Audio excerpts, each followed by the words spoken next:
Kamusta po kayo? Bago po ang lahat, first things first.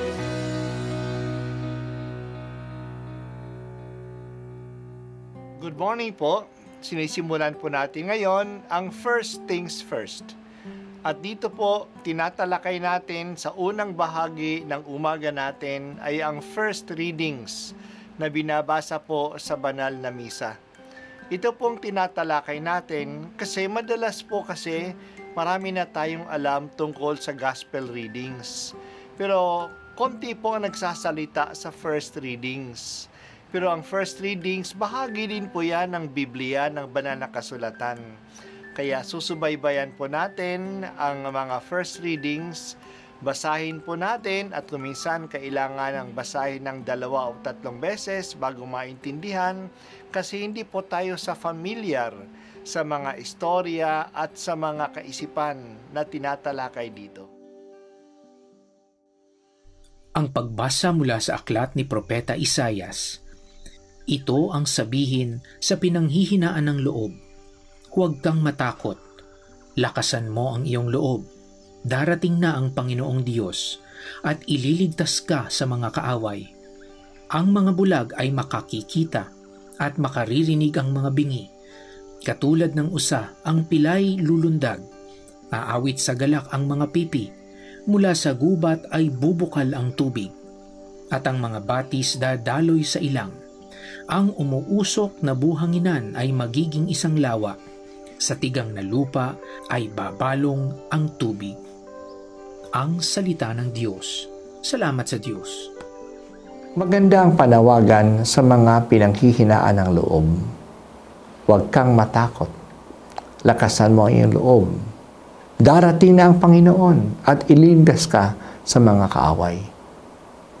Angkop na angkop ito sa pagdating ni Jesus. Pinadama ni Jesus sa mga tao na siya nga ang sinugo ng Ama. Nagbigay siya ng paningin sa mga bulag. Binuksan niya ang pandinig ng mga bingi.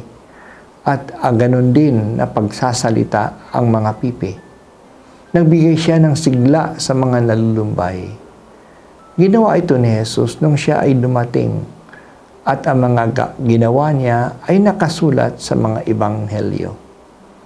Pero si Jesus na dumating noon ay patuloy na nanatili sa atin ngayon sa pamamagitan ng simbahan ang kanyang katawan. Kumikilos si Jesus ngayon sa pagkilos ng simbahan. Ang simbahan ay hindi lang nagpapahayag na magandang balita.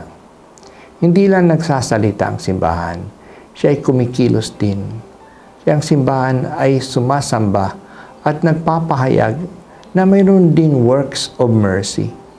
Sa pamamagitan ng works of mercy and works of service, pinapadama ng simbahan ang nangyayari ngayon sa magandang balita. Kaya may mga gawain ng simbahan na magpakain sa mga nagugutom, magbigay ng gamot sa mga may sakit, pagtulong sa mga may kapansanan, pagdalaw sa mga nasa bilangguan na mga may sakit. Kung nasaan ang may pangangailangan, nandun din ang simbahan na tumutulong sa mga ito. Talagang pinagpapatuloy ng simbahan ang kabutihang ginawa ni Jesus at tinutulungan siya ni Jesus na ipinadama sa mga tao sa buhay ng simbahan at na kumikilos sa ating piling. Wag po sana kaming mawala ng pag-asa o Diyos sa pagtulong sa mga nangangailangan sa pamagitan ng mabuting gawa, mga gawaing nagsasaksi na kami nagpapatuloy sa pagliligtas ng mundo na ginagawa ni Jesus.